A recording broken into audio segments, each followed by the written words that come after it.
Olá, sétimo ano, aqui é a professora Tayana, para iniciarmos mais uma aula de História. Nas nossas primeiras aulas, nós relembramos aí o assunto sobre o Império Bizantino, corrigi com vocês uma atividade que foi proposta quando as nossas aulas foram suspensas, e hoje a gente vai retomar o assunto que nós estávamos trabalhando no capítulo 2, o feudalismo. Vocês podem pegar aí o livro de vocês para acompanhar, capítulo 2, deixa eu olhar aqui rapidinho, a página 26, quem quiser ficar acompanhando, né, durante aí a aula com o livro, é uma boa. Então a gente vai relembrar alguns pontos aí do feudalismo. Esse assunto, né? Lembrar que o feudalismo caracteriza a chamada Idade Média e ele está dividido em dois períodos, a Alta Idade Média e a Baixa Idade Média.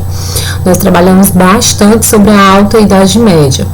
Nós tínhamos aí concluído as características desse período e estávamos trabalhando as características da chamada Baixa Idade Média, porque quando nós temos aí o renascimento comercial, o renascimento urbano, uma série de mudanças que vão estar ocorrendo aí na Europa feudal.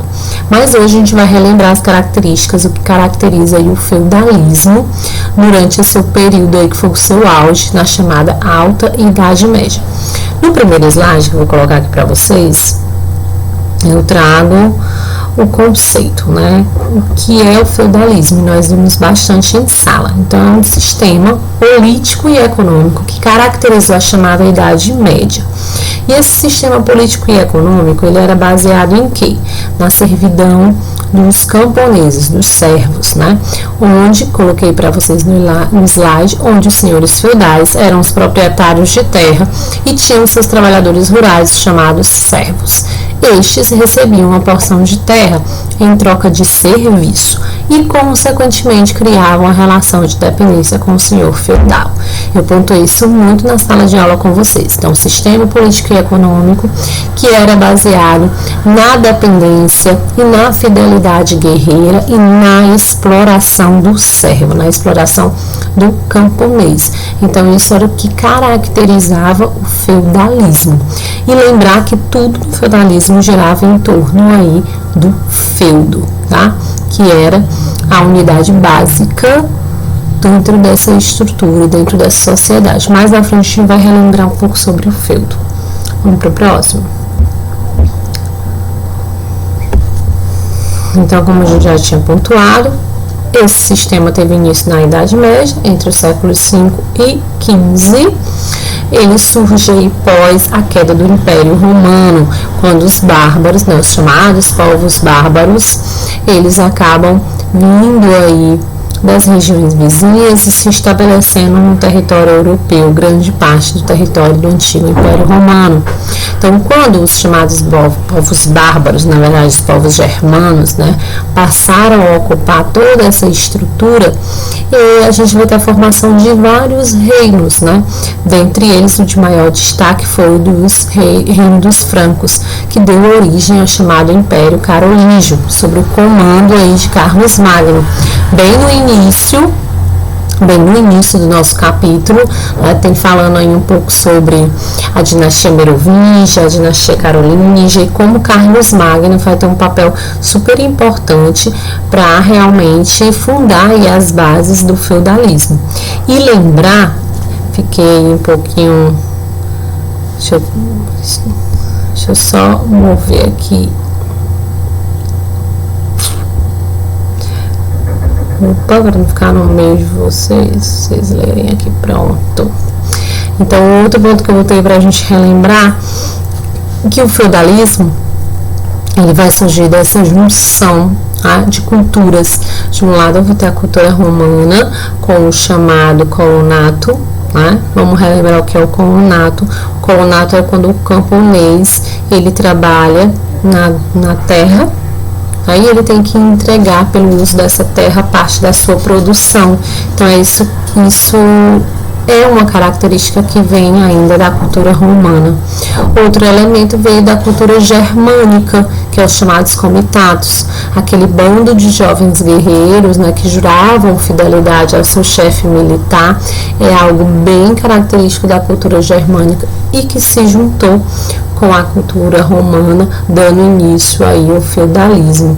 E junto disso tudo a gente vai ter o cristianismo como um elo muito importante entre essas culturas, entre esses elementos, já que o cristianismo vai passar a ser a religião oficial dentro do sistema feudal, tá? Vamos para o próximo slide aqui. Outro ponto super importante que vai caracterizar o feudalismo é a relação de sucerania, né? O sucerano e o vassalo. Nós também vimos bastante isso em sala. Então, o sucerano e o vassalo eram nobres, né? O sucerano poderia ser o rei ou um nobre, muito importante. O sucerano era aquele que doava o feudo, lembrar que o feudo era a terra, ou também poderia ser o direito de cobrar um determinado imposto, né? Um pedágio sobre uma ponte, um pedágio sobre um terreno, enfim, era uma concessão de um direito. E o vassalo era um nobre que recebia esse feudo, mas em troca ele jurava fidelidade a esse sucerano. Então, o rei, que possuía muitas terras, não tinha como administrar, cuidar da defesa de todo esse território, ele doava parte dessa terra para um nobre, que possuía um exército, né, sobre o seu comando, e esse nobre jurava, então, caso o rei precisasse fidelidade a ele, de defendê-lo. Então, essa vai marcar essa relação de sucerania e vassalagem.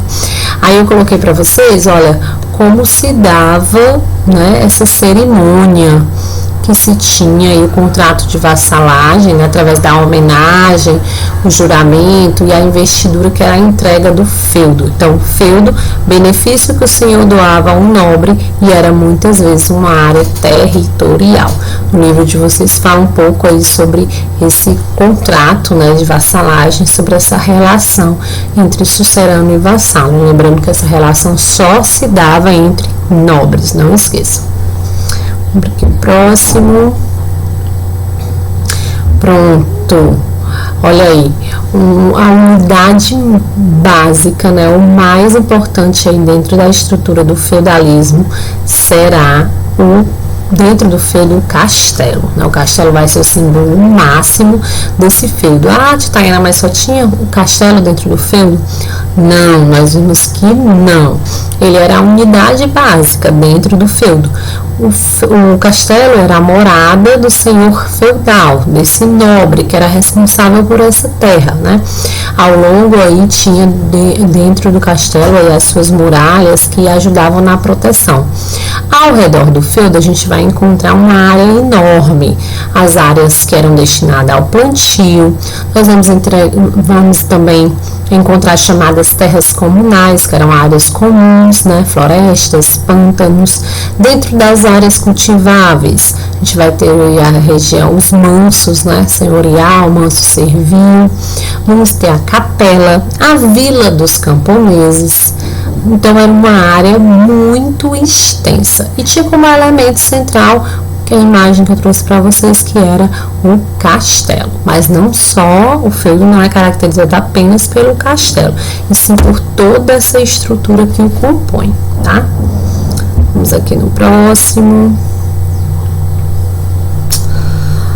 Outro ponto super importante que eu trabalhei com vocês, como se caracterizava o feudalismo. E uma das principais características era a economia de subsistência, tá?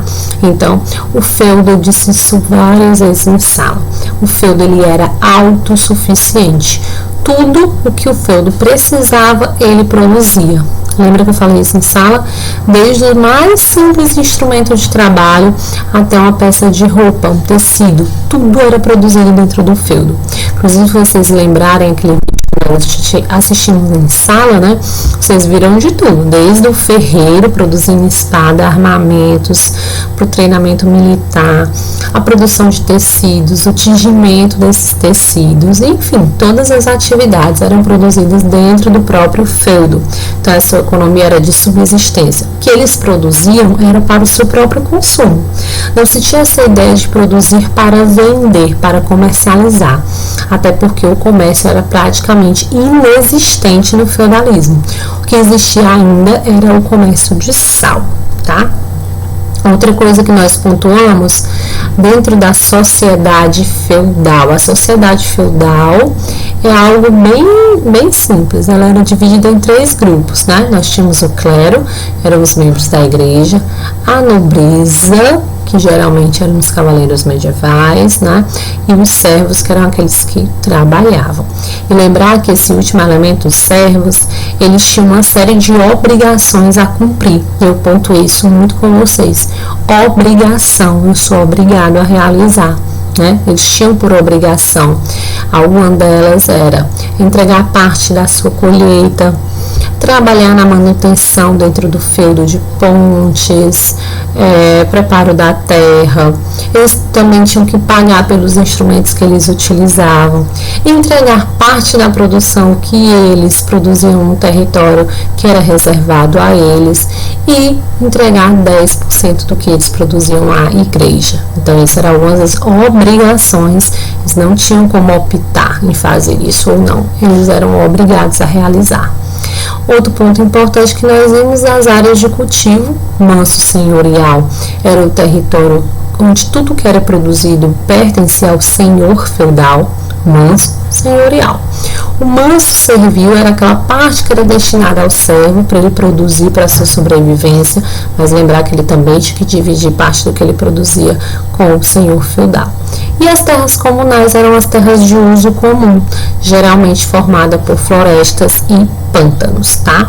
Geralmente nas florestas eram usadas para caçada, para retirar lenha, né? Então eram utilizados ali por todos, tá?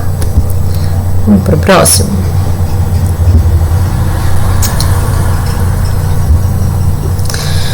E um ponto super importante, né? O senhor feudal, ele vai ser a autoridade máxima desse feudo, certo? Então, ele recolhia os impostos, ele administrava a terra, ele administrava a produção, ele julgava crimes, ele criava leis. Então, ele era a autoridade máxima dentro do feudo. E a igreja, nós também vimos, a igreja vai exercer um papel muito grande. Ao longo do feudalismo, a igreja vai se tornar uma das instituições mais poderosas da Europa. Para vocês terem ideia, 1/3 do território europeu durante a Idade Média vai pertencer à igreja, eram terras destinadas à igreja, né? E a igreja vai acumular muitos bens, muitas riquezas, porque além do dízimo recebido, né, dos trabalhadores, camponeses, ela também recebia o dízimo dos nobres do rei, né? Então, a igreja ela vai ter um controle muito grande sobre o comportamento, sobre realmente o pensamento das pessoas. Então, a igreja vai ter uma influência importante na vida feudal, tá? Então, a igreja vai acabar, a doutrina cristã vai realmente se impor dentro do sistema feudal. Na próxima aula, a gente vai ver aí o período da chamada Baixa Idade Média, tá? Quando a gente vai ter um grande desenvolvimento, um aumento muito grande tanto na produção como da população no feudo, e com isso a gente vai ter um renascimento das cidades que haviam sido abandonadas, né? Logo aí após as invasões germânicas, as cidades vão ser praticamente abandonadas, a gente vai ter uma grande fuga das pessoas para o campo, tanto que nós vimos que o feudalismo se inicia com o processo de ruralização da Europa.